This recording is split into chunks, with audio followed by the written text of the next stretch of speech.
Quisiera preguntarte si te gusta recibir buenas noticias. A mí me gusta recibir buenas noticias todos los días. Yo entro a mi oficina y digo, ¿qué novedades hay para hoy? Pero así, lo digo con expectativa. ¿Qué novedades hay para hoy? Hoy solo buenas noticias, digo yo. Así, en serio. Yo entro y digo, hoy solo buenas noticias. Entonces por ahí vienen y tan buenas no son, pero ¿qué hago? Provoco que busquen buenas noticias para darme. Entonces todas las empleadas se ponen a trabajar para darme buenas noticias. Porque saben que al jefe le gusta escuchar buenas noticias. Así que yo te invito a que vos mañana cuando vayas a tu trabajo digas, solo buenas noticias hoy. Ay, no tengo ninguna para darte. Buscá porque alguna buena tiene que haber. Y si no tienen una buena, mira, yo quiero decirte una buena noticia. Hoy me levanté y pude respirar. Y estoy acá para trabajar. ¿Y sabes qué? Y vos estás acá conmigo. Esa es una buena noticia. Me acuerdo una oración que nos enseñaban en los Boy Scouts antes de comer, que decía así, porque era una frase armada, decía, unos tienen y no pueden. Otros pueden, pero no tienen. Nosotros que tenemos y podemos, te damos gracias, Señor. Así que mira qué sencillo que es. Hay muchos a tu alrededor que pudiendo no pueden, que teniendo no pueden. Y hay otros que, por más que puedan, no tienen. Pero vos tenés y podés. Así que por eso le damos gracias a Dios. Y así estamos permanentemente nosotros esperanzados en escuchar buenas noticias, ¿no? Siempre vivimos esperando de que llegue la herencia del abuelo, la de la tía, ¿sí? Y la de algún pariente que no conozco, pero que venga igual. Ese pariente que yo no sé que existe, pero debo de tener alguno. A ver, busquemos en Europa, busquemos por allá en Alemania, busquemos en la vieja Rusia. Tiene que haber alguno con plata que me herede algo, ¿no? Siempre estamos esperanzados y vemos siempre lo económico. Y una vez me pasó a mí que inició un juicio laboral en la última empresa que estuve trabajando. Todos mis compañeros iniciaron juicio laboral, la empresa perdía el contrato y bueno, medio que nos abandonó ahí. Y todos mis compañeros cobraron ese juicio. Algunos se compraron un coche, otros dieron anticipo para una casa, otros hicieron un viaje y yo alquilaba una casa. Mi esposa embarazada de milagros, con un embarazo de riesgo. ¿Y yo qué esperaba? La buena noticia. Yo esperaba que sonara el celular, crin, crin, crin. Hola, sí, venía a cobrar el juicio. Yo esperaba eso. La buena noticia, y todos habían recibido la buena noticia. Yo quería recibir mi buena noticia. Pero hubo un momento de reflexión con mi esposa y dijimos, nosotros no tenemos que depender de las buenas noticias de este mundo. Nosotros tenemos que depender de las buenas noticias de mi Salvador y Redentor. Así que, Maxi, a cazar la mochilita y a salir a laburar. No queda otra. Hay una familia que mantener, hay cuentas que pagar y hay que salir a laburar, macho. Hay que salir a laburar porque hay una familia que mantener. No podía yo seguir esperando que venga ese juicio, a ver cuándo viene. Y así pasaron. Hoy le preguntaba a mi esposa mientras veníamos, ¿cuánto pasó desde que iniciamos el juicio hasta que lo cobramos? Y pasaron 8 años. En ese periodo, todos mis compañeros que habían cobrado ya se habían gastado toda la plata. Y yo seguía trabajando y trabajaba. Me había metido en créditos hasta acá arriba, un poquitito más todavía. Y había que pagar, y yo tenía que... Me acuerdo un crédito que tenía que pagarle al banco y pagarle a un amigo. Pagarle al banco y pagarle a un amigo. Si me pagaban por barrer un templo o un galpón, yo iba y lo barría. Porque tenía que cubrir la cuota. Tenía que cubrir, tenía que cumplir. Hacía cosas que yo no sabía hacer. Me puse a hacer instalaciones de cloaca, me puse a colocar aire acondicionado. Lo que no sabía lo tenía que aprender. Si había trabajo de herrería, hermano Luis, también me metí a hacer, Así que cuide su empleo, porque yo algo sé también. Pero lo que había, hacía. Y Dios nos fue prosperando, nos fue prosperando. Fuimos fieles a Dios con mi esposa. Fuimos fieles a Dios con mi esposa. Pudimos armar nuestra propia empresa. Pudimos comprar nuestra casa. En un año Dios nos concedió comprar 2 casas. Eso sí, compré la primera y nos quedamos secos. Y vino el dueño donde yo alquilaba, porque Maxi siempre vuela, ustedes ya me van conociendo, ¿no? Yo siempre vuelo. Yo dije, no, mi amor, compramos la casa, pero mientras vamos a seguir alquilando, mientras hacemos la construcción de la casa nueva. Y en ese interín, el dueño de la casa que me alquilaba me dice, Maxi, me tenés que comprar la casa. La casa tiene que ser tuya. Y, pero don Rodríguez, yo no tengo, no sé, fíjate, yo te la quiero vender a vos. Y vos me la tenés que comprar. Te la vendo en cuotas. Y bueno, fuimos y ahí acomodamos un poco los papeles, todo, hasta que mis hijos comían, mi esposa y yo éramos mate y arroz. Durante casi un año, mate y arroz, así textual, Pero en un año pudimos comprar 2 casas. Pero el juicio todavía no había venido, La buena noticia del juicio todavía no llegaba, hasta que creo que fue en el 2016, por ahí, que apareció la noticia del juicio.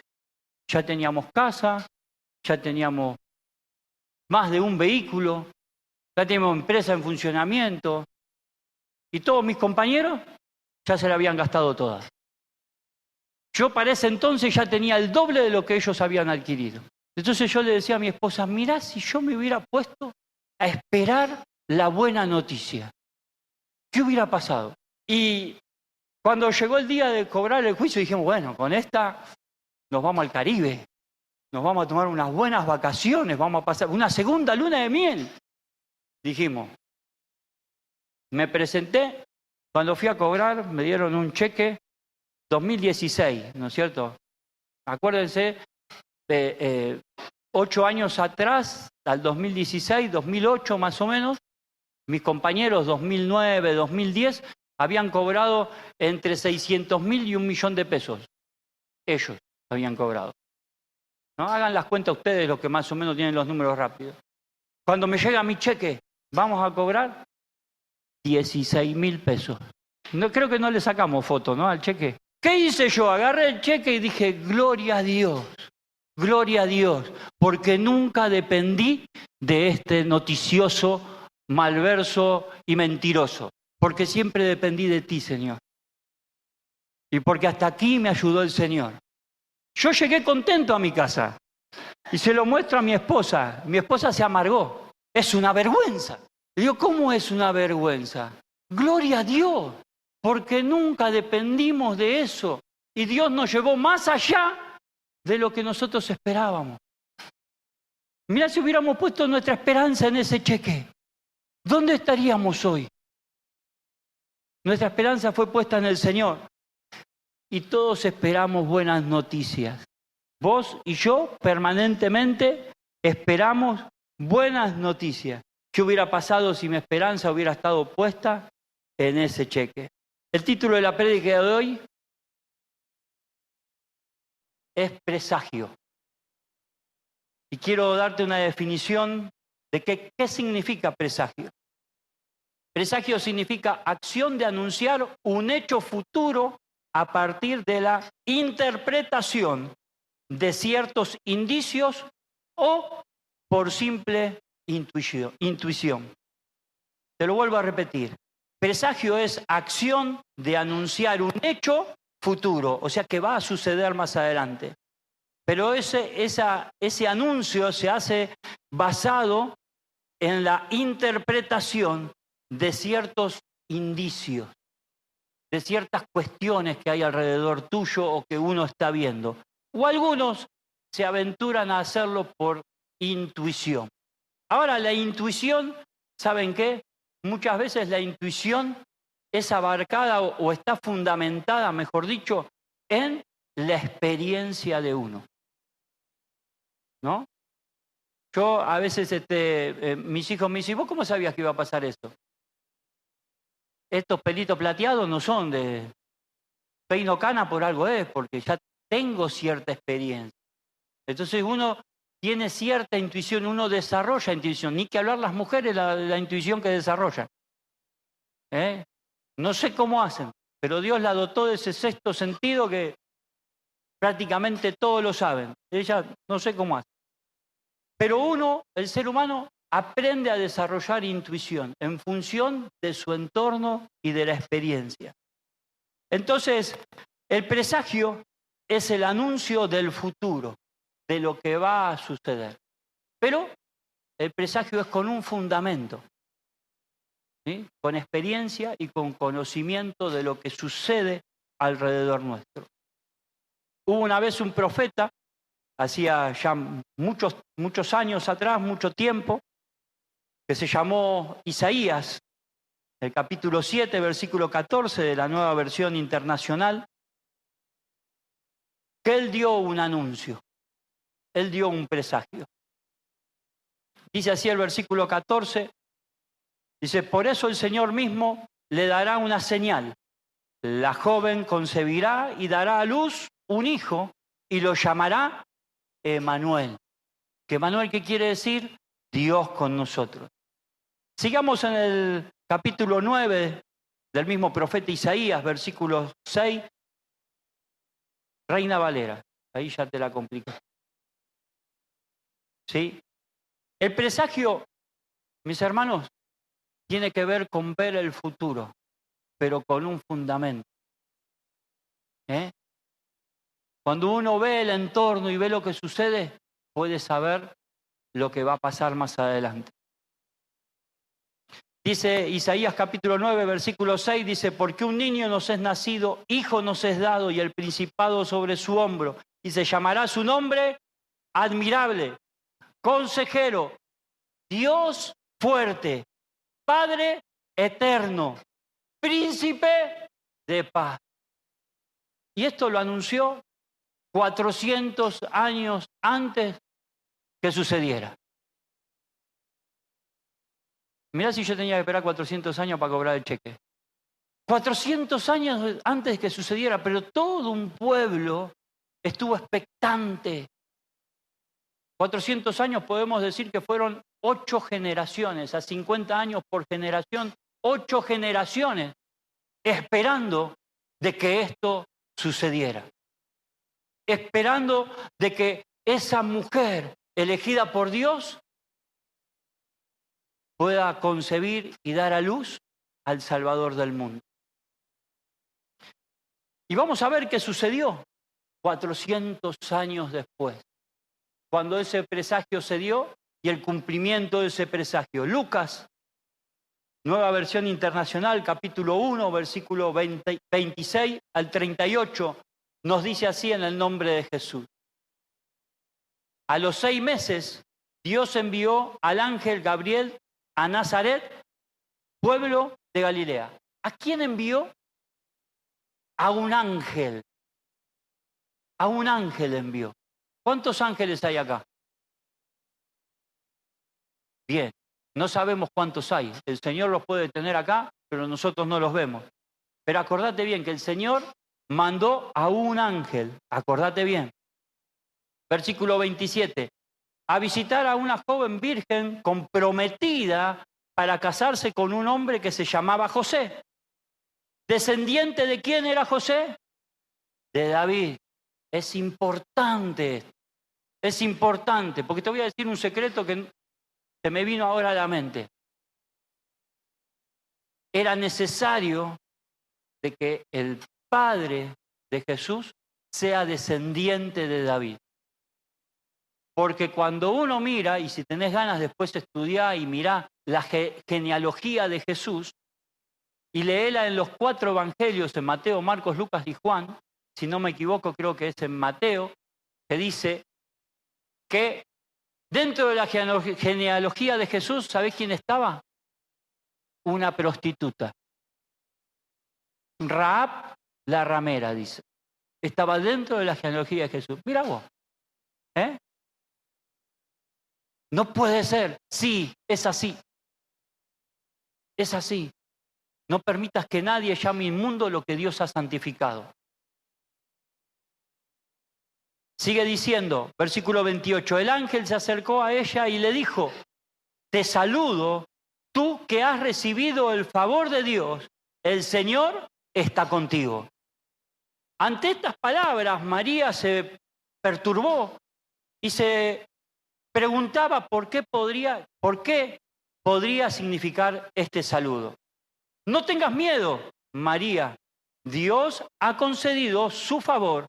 Así fue que le dijo el ángel.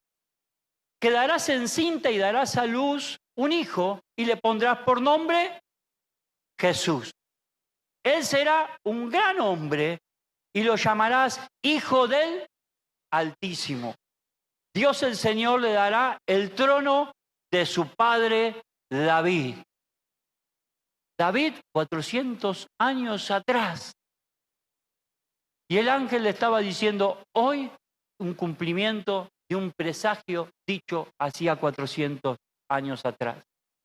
Y sigue diciendo, y reinará sobre el pueblo de Jacob para siempre. Su reinado no tendrá fin. ¿Cómo podrá suceder esto?, le preguntó María al ángel, puesto que soy virgen.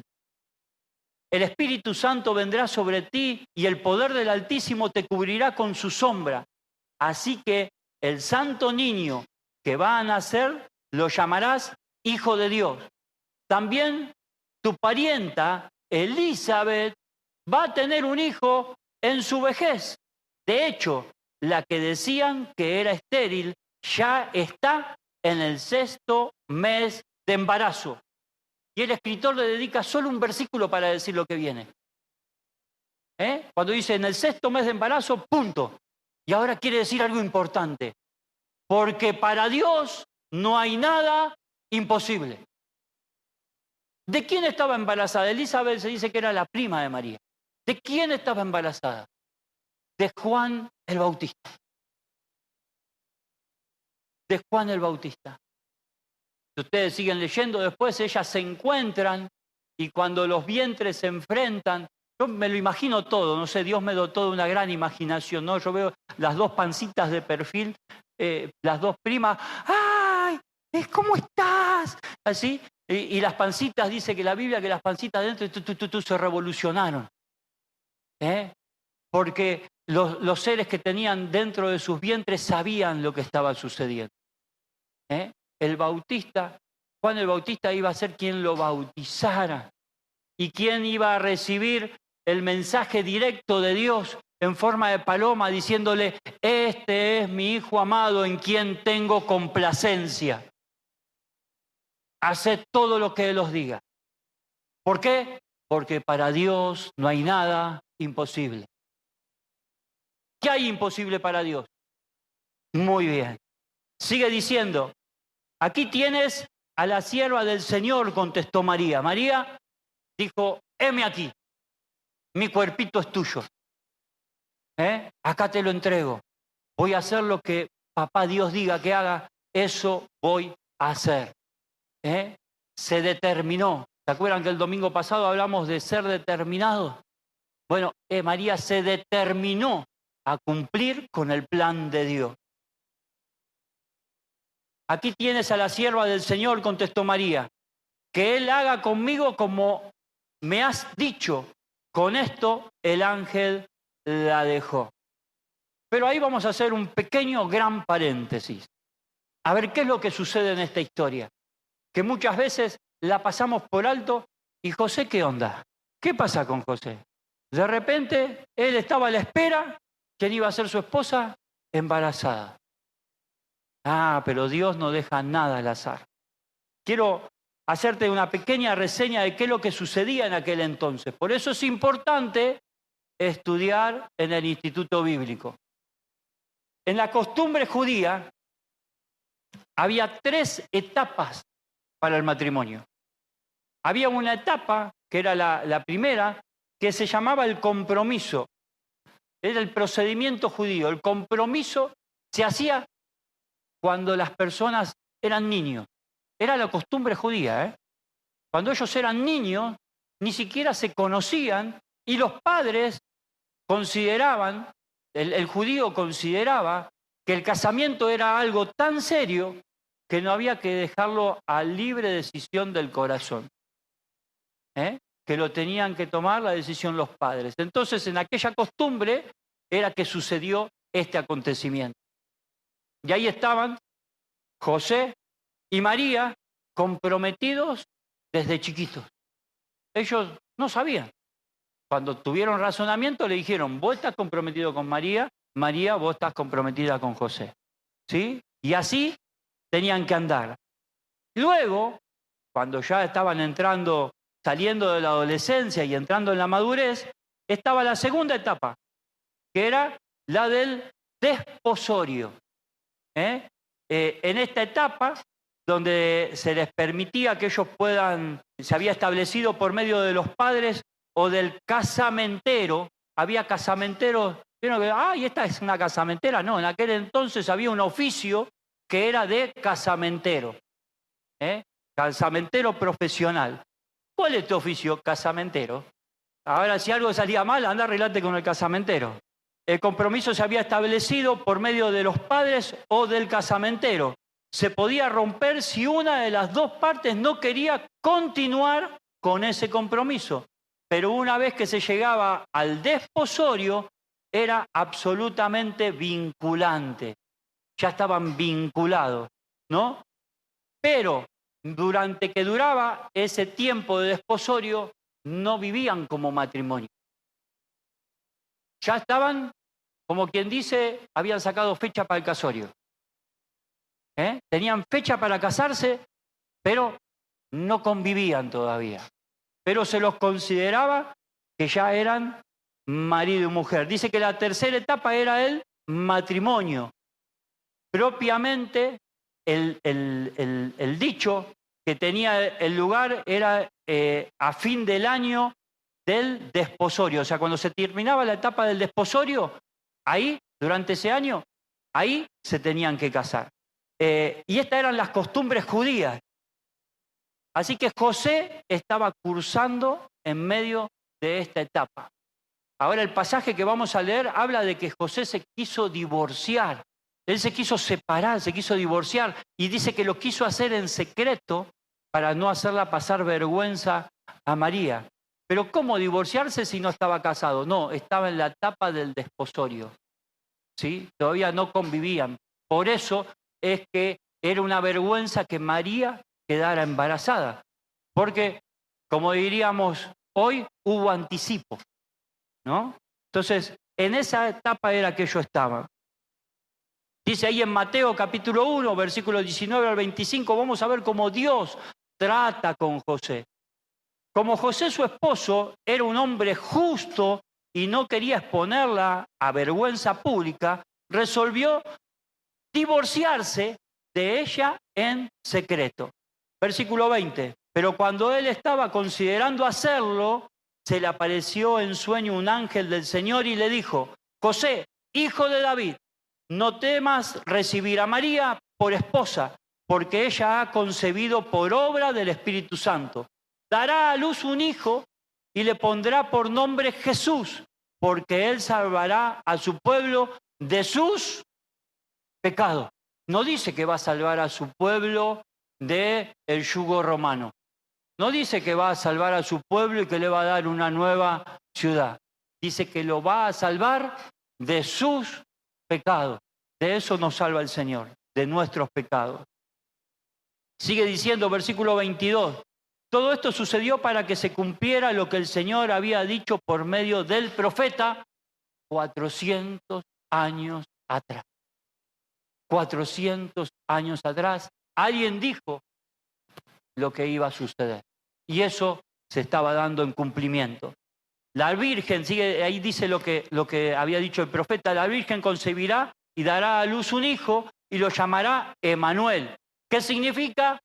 Dios con nosotros. Cuando José se despertó, hizo lo que el ángel del Señor le había mandado y recibió a María por esposa. Pero no tuvo relaciones conyugales con ella hasta que dio a luz un hijo a quien le puso por nombre Jesús.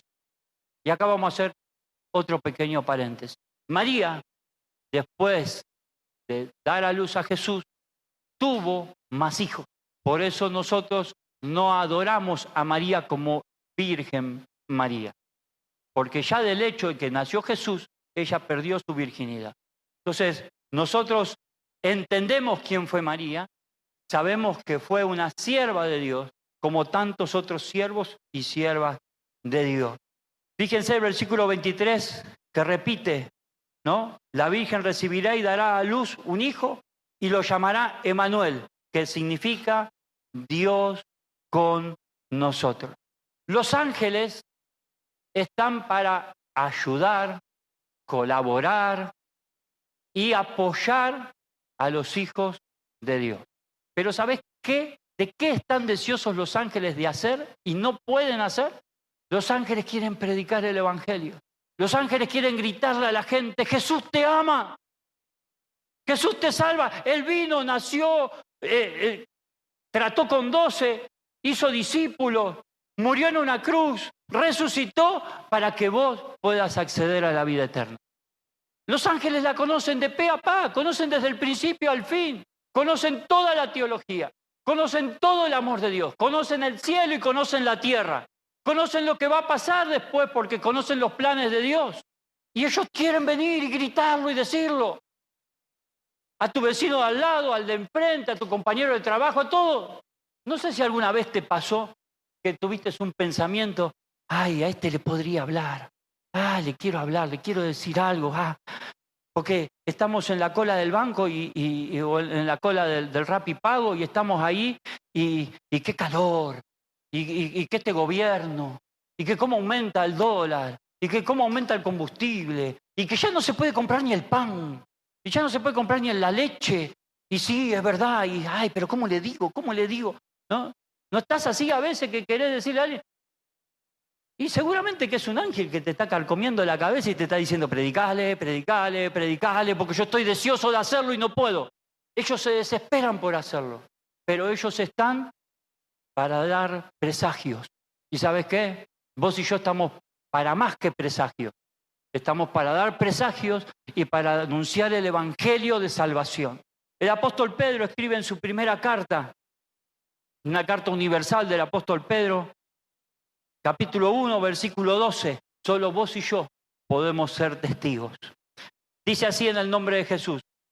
A ellos se les reveló que no se estaban sirviendo a sí mismos, sino que les servirán a ustedes. Está hablando de los ángeles. Que los ángeles no están para servirse a sí mismos, sino que están para servirnos a nosotros. Hablaban de las cosas que ahora les han anunciado los que les predicaron el Evangelio por medio del Espíritu Santo, enviado del cielo. Aún los mismos ángeles anhelan contemplar esas cosas. Los ángeles anhelan contemplar a la gente convertida. Anhelan contemplar y predicar el Evangelio. Pero este Evangelio es mediante la prédica de sus hijos enviados por el Espíritu Santo. Hoy vos y yo tenemos un arma poderosa, pero no es un arma de destrucción. Podríamos cambiarlo de arma y decir herramienta. ¿Cuánto les gusta tener la herramienta que soluciona todo? A veces yo veo esas propagandas en Facebook, en Instagram, de que vos tenés un palito que tiene un trapo que le sale detergente, que aspira a la basura, que todo en uno. No, ay, yo quiero uno de esos, para pasarle así, limpiar todo, pum, lo guardo. Ah, ya, a veces lo puedo hacer chiquitito así, lo meto en el baúl del auto, lo cargo en la mochila y me lo llevo. Una de esas quiero yo, una herramienta poderosa. Todos queremos algo poderoso, algo que nos solucione y nos facilite la vida. ¿Pero para qué querés vivir la vida fácil? Entonces vos y yo tenemos herramientas poderosas, que es nuestra inteligencia, que son nuestras manos, nuestros pies, nuestro tiempo, y por sobre todas las cosas la herramienta más grande que tenemos y que sirve para todo, es el Espíritu Santo de Dios. Por eso el apóstol Pablo dijo, todo lo puedo en Cristo que me fortalece. Puedo vivir en abundancia, puedo vivir en escasez, pero todo eso lo puedo porque Cristo me fortalece. Entonces vos lo podés todo. Nunca digas, el domingo pasado hablamos de los que nunca puedo. Sácate los no puedo de encima. Sácatelos. En el nombre de Jesús reprendelos, porque vos sí podés. Mirá que el ocio es el taller de Satanás. ¿Cuántos quieren estar en el taller de Satanás? Levanten la mano los que quieren estar en el taller de Satanás. Bueno, el ocio es el taller de Satanás. Siempre hay algo bueno para hacer. ¿Y querés que te diga más? Lo dije el domingo pasado. Aquel que sabe hacer el bien y no lo hace, peca. Algo bueno siempre hay para hacer. Algo bueno siempre hay para hacer. Y cuando se trata de predicar el Evangelio, Dios está ahí con nosotros. Hay un poder que está a disposición nuestra, que es el poder del Espíritu Santo, para que podamos cumplir con el anuncio que Cristo nos pidió. El anuncio que Cristo nos... ¿Que el Señor Jesús tiene que volver a venir y predicar el Evangelio? ¿O quiénes los que tienen que predicar el Evangelio? La iglesia. Vos y yo somos el reflejo de Jesucristo. Ay, pastor, pero yo no sé hablar. Yo tampoco. Yo no sé hablar. Yo soy un burro, pero en dos patas. Pero cuando me pongo en las manos del Señor, Él me capacita. Y cuando tengo disposición para capacitarme, voy y me capacito. Este viaje que fui a México, de los 16 días, 4 días me tomé para descansar. El resto del tiempo me estuve capacitando. ¿Para qué? Para dar un mejor servicio para Dios. Para dar un mejor servicio para Dios. ¿Y saben qué? Discúlpenme que se los diga así. La inversión la hice yo. Yo hice la inversión. No me la donaron, no me la regalaron, no me la ofrendaron. Yo hice la inversión. ¿Por qué? Porque confío en el dador de todas las cosas.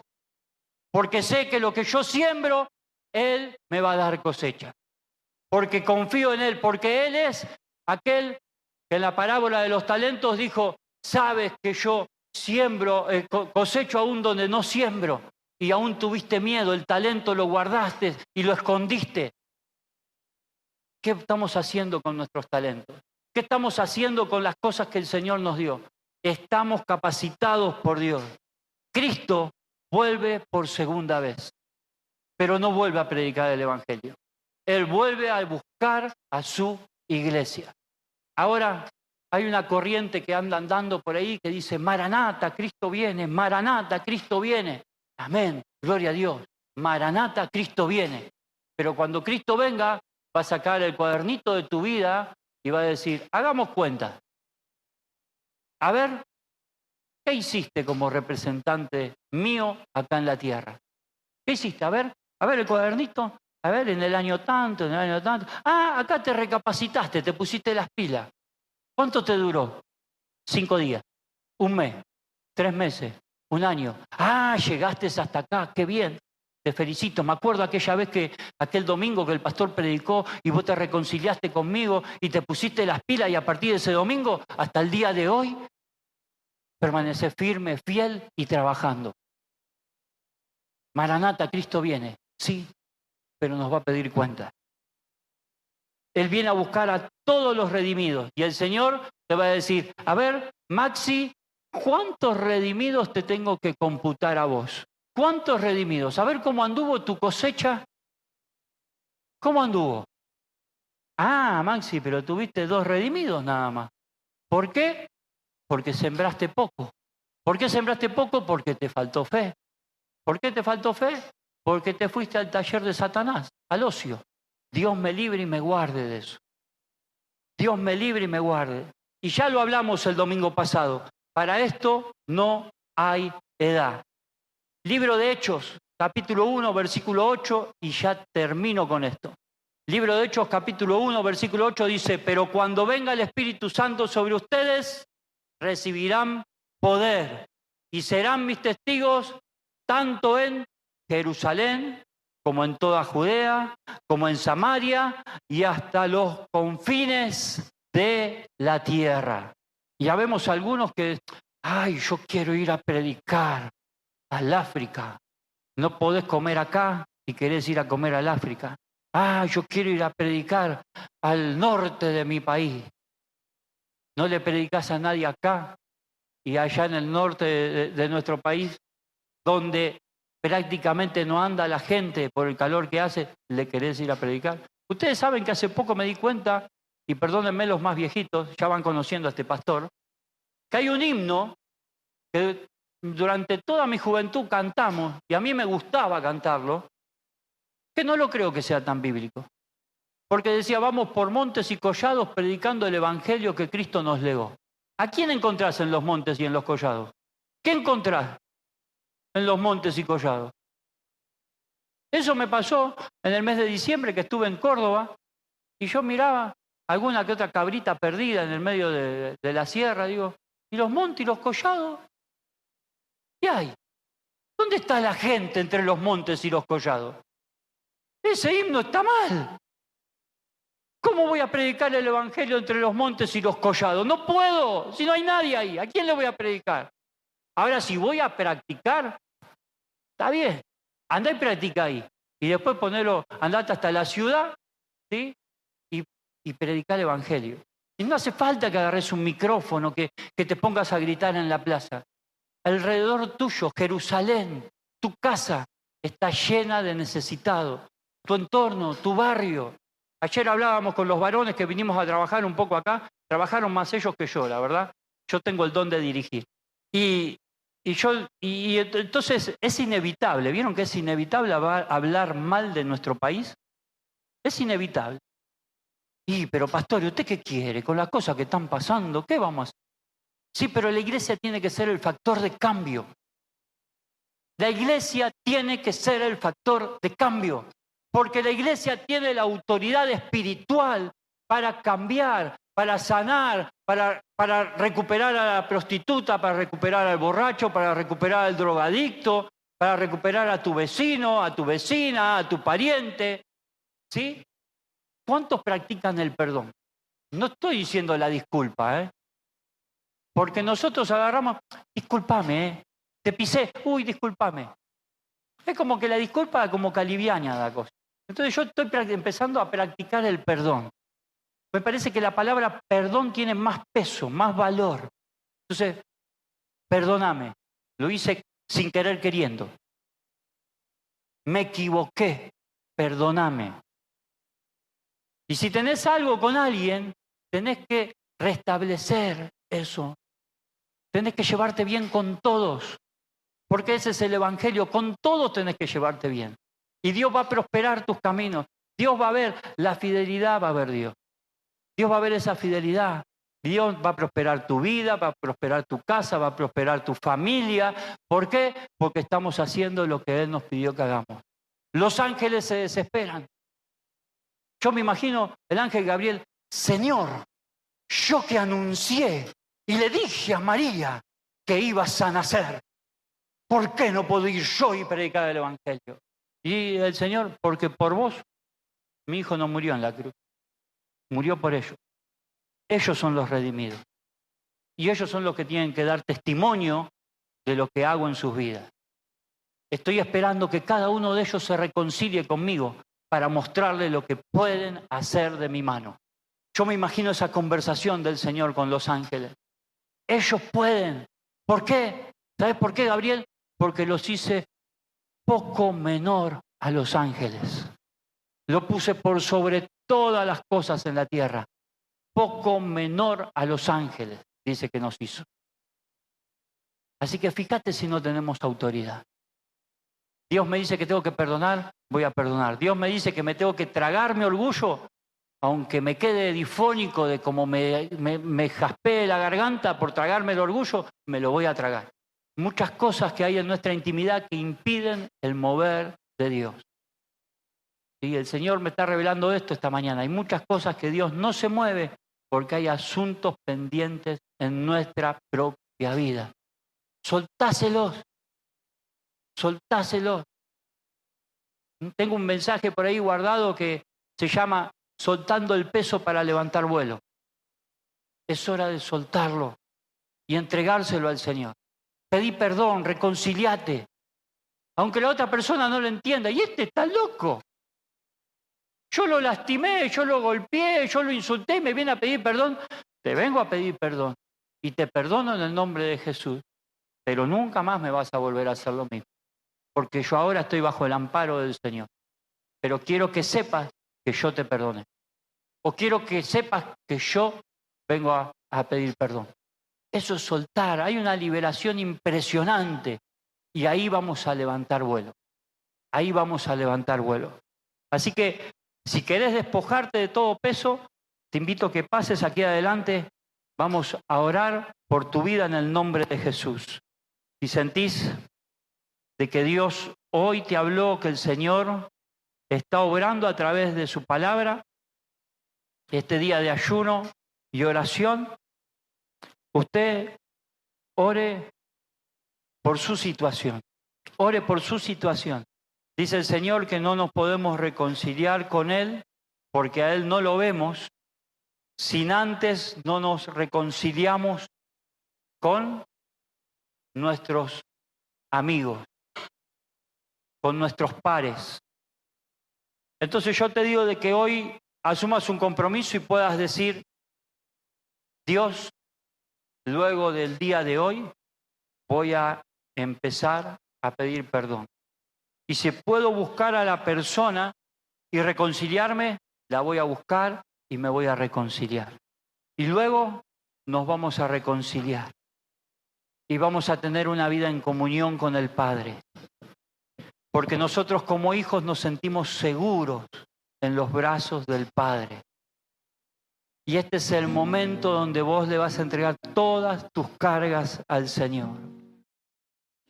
Vimos la luz y el resplandor de aquella estrella que nos llevó hacia el lugar donde nació nuestra esperanza y salvación, pues ahora desde el cielo nos llegó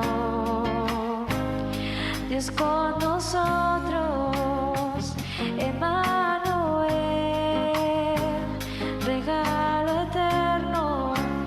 toda su creación.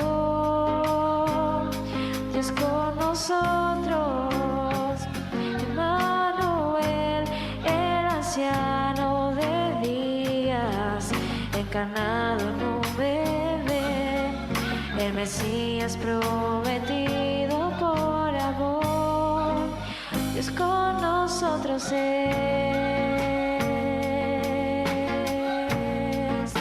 Dios con nosotros es.